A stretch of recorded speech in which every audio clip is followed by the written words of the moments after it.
नमस्कार मित्रांनो, लाडकी बहीण योजनेसंदर्भात लाभ घेणाऱ्या सर्व महिलांसाठी एक मोठी आणि महत्त्वाची बातमी समोर येत आहे.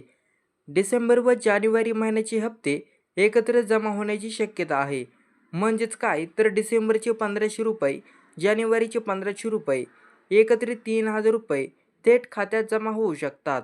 पण सध्या सोशल मीडियावर एक असा दावा केला जात आहे की आज किंवा उद्या 12 वाजता पैसे खात्यात येणार आहेत.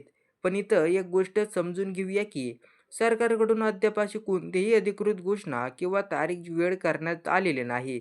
त्यामुळे 12 वाजता पैसे जमा होतील असं कोणतंही नोटिफिकेशन आलेले नाही. त्यामुळे सध्या ही माहिती अंदाजवर आधारित आहे.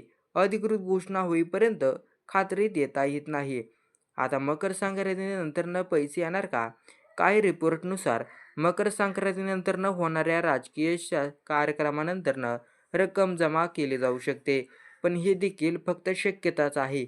अधिकृत या संदर्भात कोणतीही घोषणा झालेली नाही. सर्वात महत्त्वाचं लक्षात ठेवा, ही माहिती फार महत्त्वाचं आहे की लाडकी बहीण योजनेचे पैसे मिळवण्यासाठी ई-के-वाय-सी पूर्ण करणे अनिवार्य आहे. जर ई-के-वाय-सी पूर्ण नसेल तर पैसे अडकू शकतात. सोबतच हप्ता देखील थांबवला जाऊ शकतो.